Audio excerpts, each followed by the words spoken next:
Hey classes, Mrs. Gilling here, and I am going to be your Psychology B instructor this quarter, where you get to learn a lot about why people do what they do. But before I get into the nuts and bolts of the class and what you have to look forward to, I wanted to let you know a little bit about myself and about my family. And so here's a picture of me and my husband. My husband's name is Ethan, and we've been married for 7 years, and he is an onion farmer. He manages an onion farm out here in the Payette, Ontario, Oregon area, and it's a lot of fun. He really enjoys that. He grew up doing that, and it's fun to take the kids out to the farm and let them kind of run around and enjoy the tractors, and it's pretty cool. I graduated from BYU in Utah in 2014, so I guess I'm getting pretty old. I don't know, it's been a while. But I got my degree in teaching social sciences, so I teach a lot of the social studies courses here at I-60. Chances are you may have had me before, and you might have me again if you take one of those. But I really enjoy teaching. I like you guys. You're pretty fun to work with and learn from, and I enjoy reading what you write and learning from you. So I really like teaching. When I'm not teaching, I obviously enjoy hanging out with my family. I like to play Bananagrams. It's a pretty fun word game. If you haven't played it before, you definitely should. I like to get some good exercise in and just enjoy life. So, oh, and one other thing. Okay, this is probably like my biggest passion outside my family. Okay, BYU football. Go Cougars, right? If you go to BYU, you gotta be a Cougar fan. So I'm a pretty good Cougar fan. We had a great football season this last year, so it's gonna be a great one this year too. So hopefully maybe some of you are Cougar fans too. If not, it's okay. I'll still think you're cool if you like another team. But anyways, that's myself and my husband. We have some other great members of our family. So the first one is Taylor. She is our oldest daughter, and she is 6 years old, and she's in kindergarten this year, and she absolutely loves school. It was spring break here this past week for us, if you're watching this right after I made it, anyways. And she was so bummed to be home because she just wanted to be back in the classroom with her friends and learning stuff. So she absolutely loves to learn. She loves hanging out with her friends, and she's a really good big sister and a good big helper. Our middle child, her name is Skylar, and she is 4 years old, and she will tell you that. Whenever you meet her, she'll be like, "Hi, I'm Skylar, and I'm 4." So you'll know that. And she is spunky, so spunky. She's a short, super short kid. She'll tell you she has little legs and little arms, but she'll tell you what she thinks, and she's got a good set of lungs on her for that. So she's super cute, got lots of jokes up her sleeve. The other day I walked into the room and she goes, "Hey mom, look, I can kick my own butt." And she started jumping and kicking her feet behind her to kick her tushies. So it was pretty funny.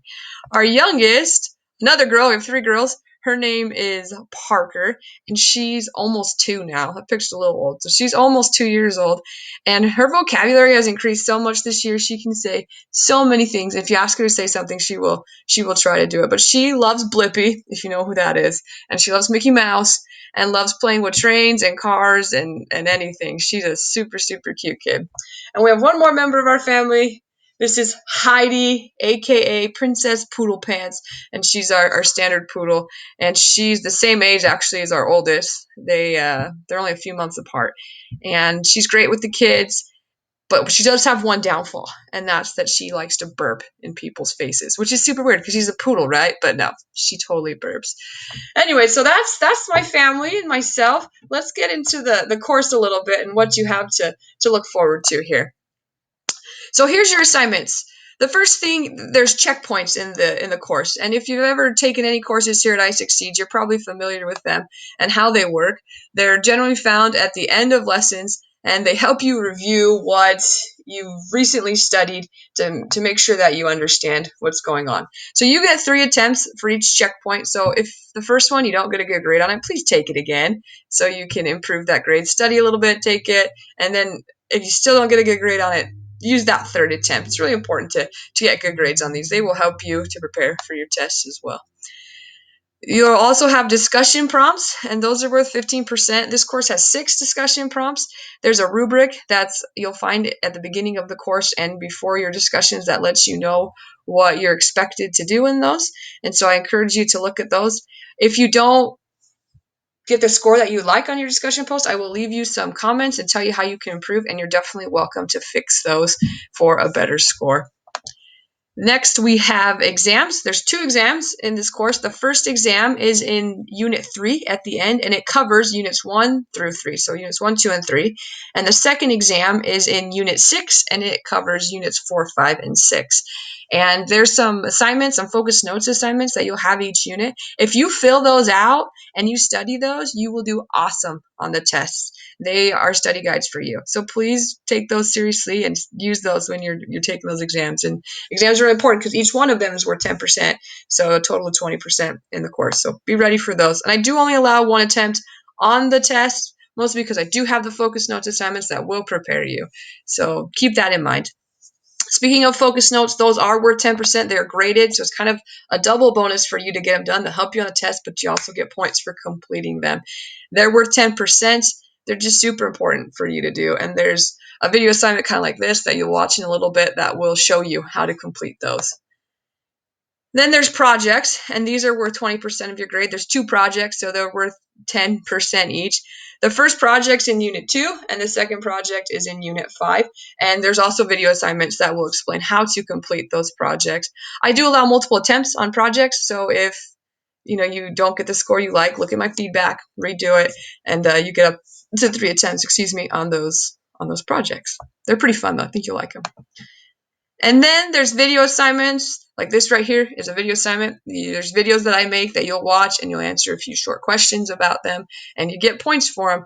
I really want you to watch these, and that's why I pay you in points. They're going to help you understand projects, they'll help you understand discussions, they'll give you important information you need for the course, and they allow you to interact with me, your teacher.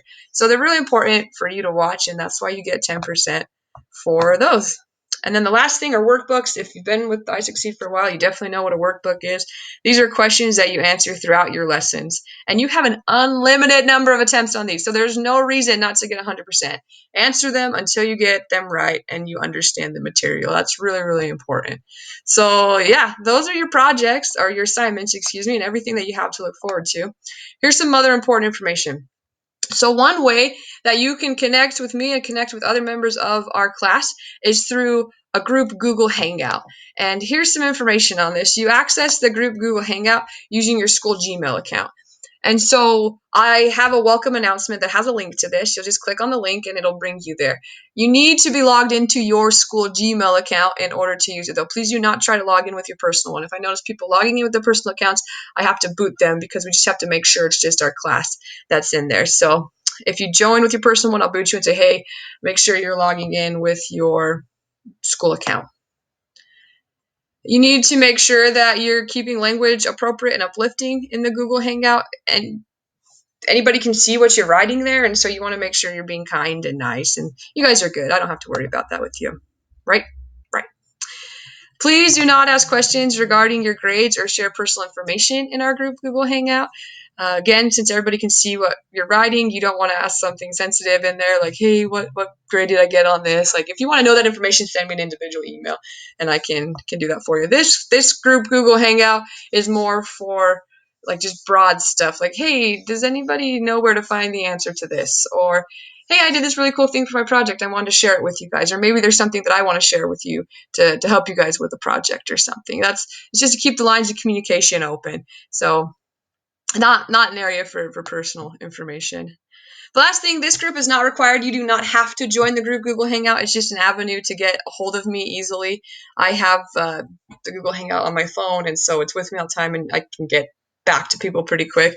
But you're also welcome to send me an individual IM through Hangouts as well, or you can send me individual emails. So it's definitely not required. Don't feel like you have to be a part of the group. You don't. It's just a tool. It's there for you. So the last thing I need you to do is I need you to complete your first video assignment. So the first thing I want you to do is send me an IM, either to my school account or the group Hangout. And the way you can do this, if you're not familiar with IM, is open up your Gmail account, and on the left or right, depends where you have it, there should be a Hangouts toolbar. You click the plus button, you can put in my name, you can put in Susan Gilling, it'll come up, and then you just send me the IM. Or you can find the link to our group Google Hangout on the welcome page or the other announcements that I have, and you can click that link and do it from there. But send me an IM, and in that IM, I want you to let me know your favorite hobby and let me know what name you go by, if you go by a different name than what's on the system here. So a lot of people, for instance, if the name's Nicholas, maybe they go by Nick, and that's what they prefer. So I just want to know what do you want me to call you? And then after you've sent me the IM, answer the questions at the end of the video assignment, and then you're done. But I'm super excited to be your teacher this quarter, and if you have any questions, definitely please reach out, guys. Thanks. Have a good one.